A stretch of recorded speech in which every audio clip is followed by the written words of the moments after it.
नमस्कार, वीडीवी न्यूज के इस बुलेटिन में आपके साथ मैं हूं स्वाति। शहर से जुड़ी खबरों को देखेंगे विस्तार से, लेकिन सबसे पहले एक नजर डालते हैं हेडलाइंस पर। कक्षा 10वीं की परीक्षा हुई आरंभ। 104 परीक्षा केंद्रों में सुरक्षा के रहे कड़े इंतजाम। नकल रोकने 8 उड़न दस्तों का किया गया गठन। खुले में मांस मछली के विक्रय के खिलाफ विश्व हिंदू परिषद ने घेरा कैंट बोर्ड कार्यालय। कटंगा तिराहे पर कार्यवाही नहीं करने का लगाया आरोप। माध्यमिक शिक्षा मंडल के द्वारा बोर्ड परीक्षाओं का शुभारंभ कर दिया गया है। इसी कड़ी में सोमवार से कक्षा 10वीं की परीक्षा आरंभ हुई। 104 परीक्षा केंद्रों में आयोजित एग्जाम में 24,565 परीक्षार्थी शामिल हो रहे हैं। हालांकि इनमें से कुछ विद्यार्थी अनुपस्थित भी रहे। वहीं नकल रोकने के लिए 8 उड़न दस्तों का गठन किया गया है। कक्षा 10वीं की परीक्षा का आगाज हो गया है। सोमवार को पहला पेपर हिंदी विषय का रहा। 104 परीक्षा केंद्रों में एग्जाम संपन्न हुआ और परीक्षा में बैठने वाले कुल परीक्षार्थियों की संख्या 24,565 है, लेकिन इनमें से कई छात्र अनुपस्थित भी रहे। केंद्र अध्यक्षों के अनुसार कलेक्टर प्रतिनिधि की मौजूदगी में थानों से पेपर केंद्रों तक लाए गए और इस दौरान सुरक्षा के कड़े इंतजाम रहे। आज से माध्यमिक शिक्षा मंडल की हाई स्कूल परीक्षा चालू हुई है। मॉडल हाई स्कूल में पूरा स्वाध्यायी छात्रों का परीक्षा केंद्र है। आज कलेक्टर प्रतिनिधि की उपस्थिति में थाने से सुबह 6:45 बजे प्रश्न पत्र लेकर हम यहाँ पर उपस्थित हुए हैं। आज यहाँ पर 370 छात्र प्रविष्ट थे, जिसमें से 340 छात्र उपस्थित हुए हैं, 30 छात्र अनुपस्थित हैं और ये परीक्षा अभी कलेक्टर प्रतिनिधि महोदय की उपस्थिति में जिला प्रशासन द्वारा प्रदत्त निर्देशानुसार संचालित हो रही है। जिला शिक्षा अधिकारी घनश्याम सोनी ने बताया कि परीक्षा के सफल संचालन के लिए पुख्ता इंतजाम किए गए हैं। केंद्रों में सीसीटीवी कैमरों से भी निगरानी रखी जा रही है। वहीं नकल रोकने के लिए 8 उड़न दस्तों का गठन हुआ है, जिनके द्वारा परीक्षा केंद्रों का निरीक्षण किया गया। माध्यमिक शिक्षा मंडल की कक्षा 10वीं की परीक्षा आज से चालू हो गई है। कक्षा 12वीं की परीक्षा कल से है।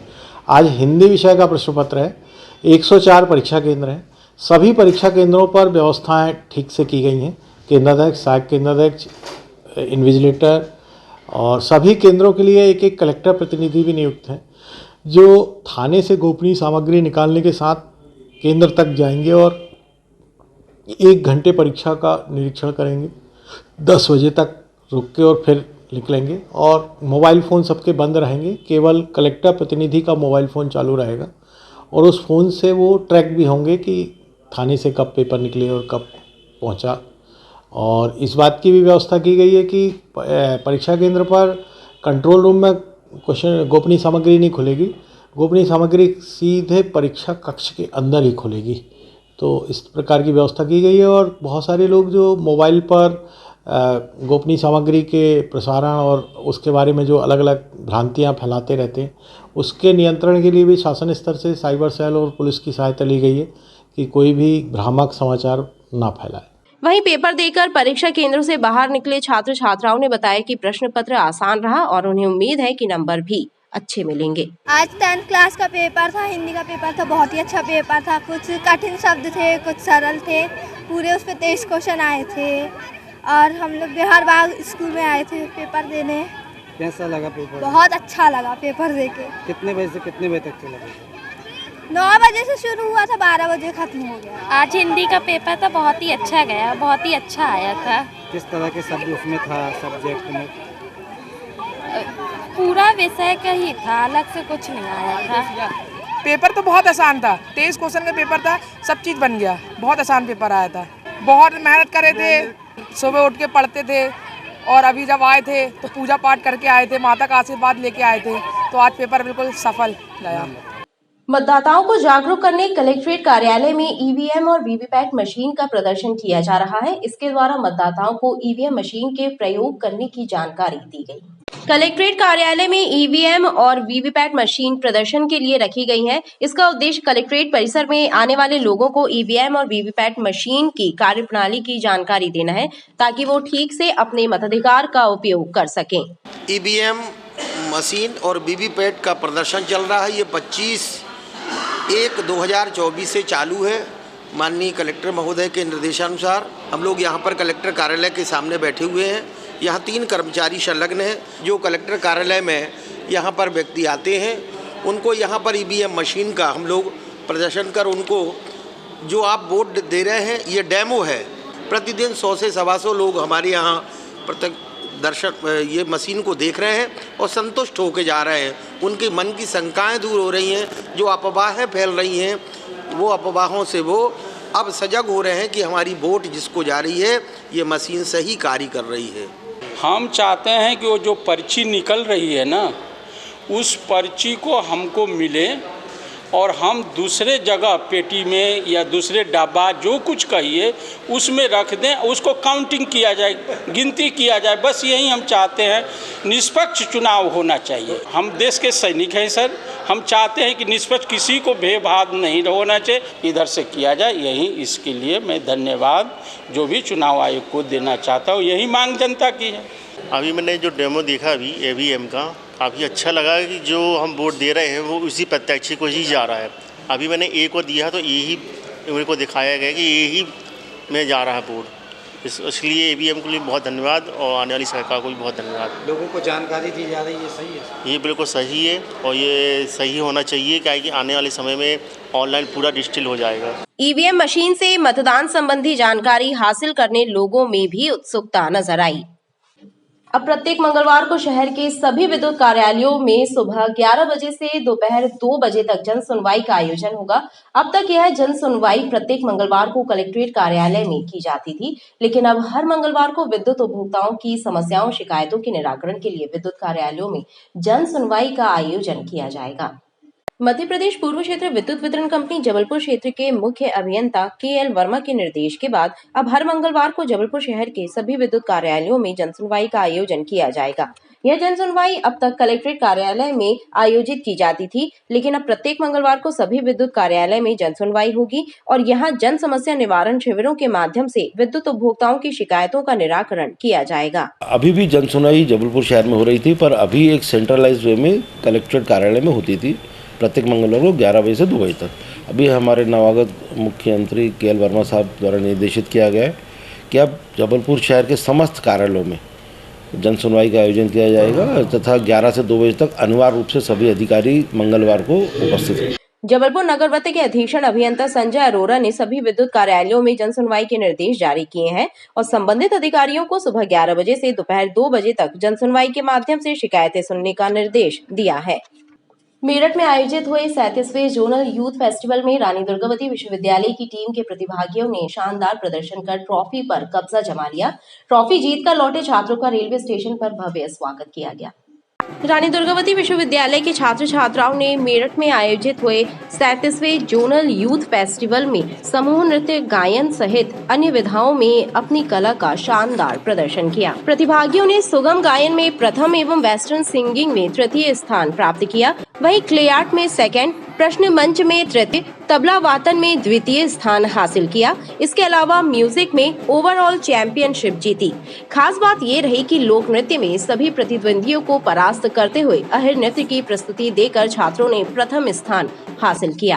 भारत सरकार द्वारा 37वें जोनल यूथ फेस्टिवल जो कि मेरठ में आयोजित हुआ था, जिसमें रानी दुर्गावती विश्वविद्यालय के 50 सदस्यीय दल ने हिस्सा लिया था और आप देख रहे हैं कि 7 विधाओं में कलाकारों ने बाजी मारी है, जिसमें एकल गायन, एकल पाश्चात्य गायन, स्किट है, संगीत है और लोक नृत्य जो कि आप देख रहे हैं कि बहुत सालों से 25 वर्षों से लगभग अहीर लोक नृत्य के कलाकार निरंतर अपनी प्रस्तुतियों को दे रहे हैं और उसमें ओवरऑल चैंपियनशिप इस दल को प्राप्त हुई है। पूरे देश के लिए और पूरी संस्कारधानी के लिए गर्व का विषय। तबले में हमारी बिटिया का सेकंड लगा है। इस तरीके से कुल 4 विधाएं ऐसी जिसमें हम नेशनल में फिर से पार्टिसिपेट करेंगे। एक अविस्मरणीय उपलब्धि प्राप्त की। आप देख रहे हैं बेटियों ने बहुत बड़े स्तर पर इसमें अपनी पार्टिसिपेट किया था, भागीदारी की थी और हम इस बात को लेकर आश्वस्त थे कि ये बच्चे नेशनल में भी संस्कारधानी का और विश्वविद्यालय का नाम रोशन करेंगे। ट्रॉफी जीत कर लौटे प्रतिभागियों का रेलवे स्टेशन पर भव्य स्वागत किया गया।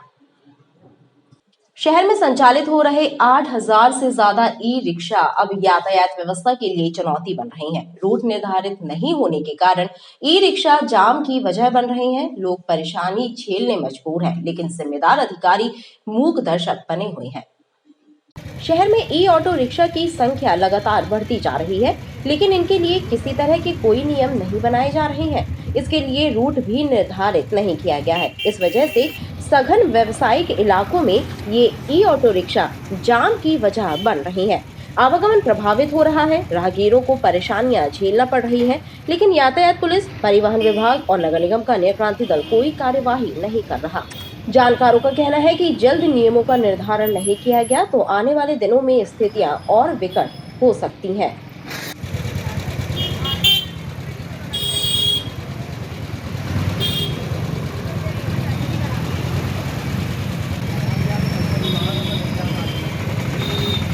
ई रिक्शा से ये परेशानी है कि कोई सुचारू रूप से ई रिक्शा लगाता नहीं है। ठीक कोने पे आके खड़े हो जाते, लाइन से आके 8-10 रिक्शे खड़े हो जाते, जिससे कोई 108 से अगर पेशेंट आ रहा है तो उसको जल्द से जल्द लाने में बहुत दिक्कत होती है। रिक्शा वाले अलग होने को तैयार नहीं होते हैंगे। और अगर डॉक्टर को इमरजेंसी में कहीं जाना आना है तो डॉक्टर को लेट लपात होता आने जाने में। इससे मैं चाहूँगा कि यहाँ कोई सुचारू रूप से गार्ड एक खड़ा करके गेट में और ई रिक्शा को आगे बढ़वा के लगवाया जाए, जिससे आम पब्लिक को और मरीजों को आने जाने में असुविधा का सामना नहीं करना पड़ेगा। महंगाई भत्ता समेत अन्य मांगों को लेकर मध्य प्रदेश पेंशनर्स एसोसिएशन के सदस्यों ने सरकार के खिलाफ मोर्चा खोल लिया है। आंदोलन की श्रृंखला में 6 फरवरी को पेंशनर्स के द्वारा टाउन हॉल में सभा का आयोजन करके रैली निकालकर जिला प्रशासन को मांग पत्र सौंपा जाएगा। पेंशनरों के प्रति शासन द्वारा उपेक्षित रवैया अपनाए जाने से नाराज पेंशनर्स ने आंदोलन करने का मन बना लिया है और इसके तहत पेंशनरों के द्वारा 6 फरवरी को टाउन हॉल में एकत्र होकर सभा की जाएगी और उसके समापन के बाद कलेक्ट्रेट तक रैली निकालकर मुख्यमंत्री के नाम जिला प्रशासन को पत्र सौंपा जाएगा। तो हम लोगों ने अब ये तय किया है कि अब अधिक से अधिक संख्या में हम लोग पूरे मध्य प्रदेश के कोने कोने में जाके इनको जगाने का काम किया जाए कि भाई साहब, माननीय आप मुख्यमंत्री जी की कुर्सी में विराजमान है, पेंशनर्स की उपेक्षा अब हम आगे बर्दाश्त नहीं कर पाएंगे। हमारी वही बिंदु है कि हमको महंगाई राहत का समय पर भुगतान हो, एरियस के साथ दिया जाए। 6वें वेतनमान का जो हमारा 32 महीने का पैसा है वो हमें मिले।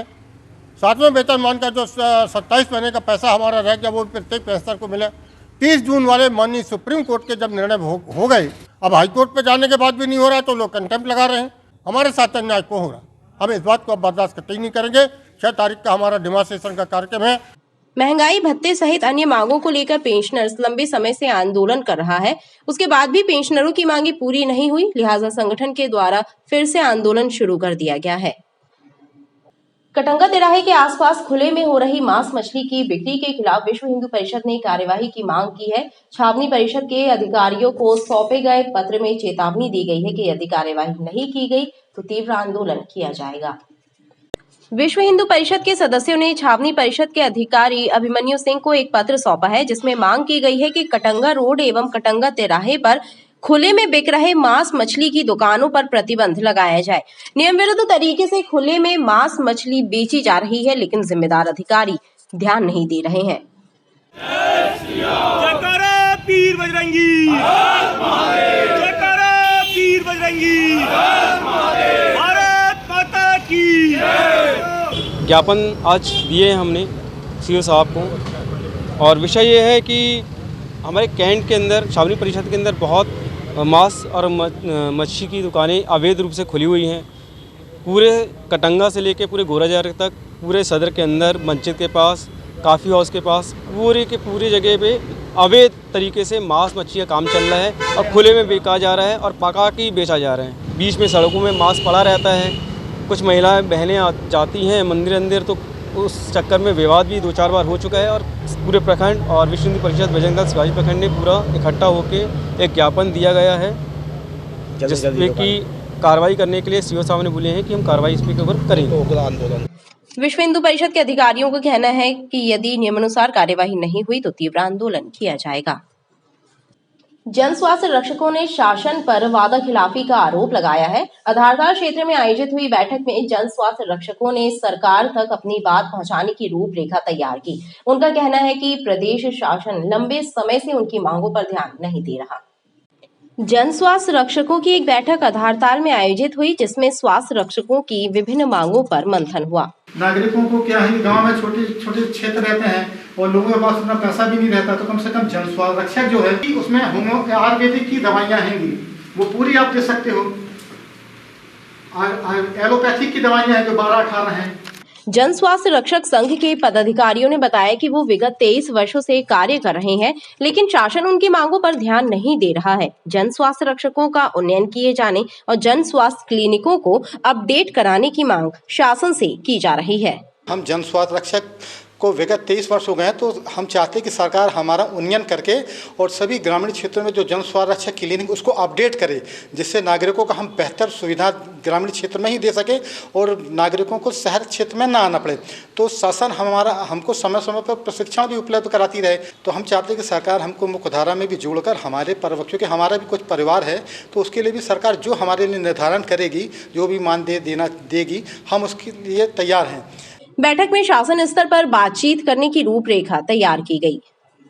जिला चिकित्सालय विक्टोरिया में कुष्ठ रोग जागरूकता अभियान पखवाड़ा मनाया जा रहा है। इसमें कुष्ठ रोग से बचाव और उपचार के तौर तरीके बताए जा रहे हैं। अधिकारियों ने बताया कि पिछले 17 वर्षों में 1100 से ज्यादा सफल सर्जरी की जा चुकी है। जिला चिकित्सालय विक्टोरिया के रेफरल सेंटर में 30 जनवरी से 15 फरवरी तक कुष्ठ रोग जागरूकता पखवाड़ा मनाया जा रहा है। इसमें कुष्ठ रोगियों को ऑपरेशन, फिजियोथेरेपी और शासकीय अनुदान की जानकारियां दी जा रही हैं। शिविर में रोग से बचाव और उपचार के तौर तरीके भी बताए जा रहे हैं।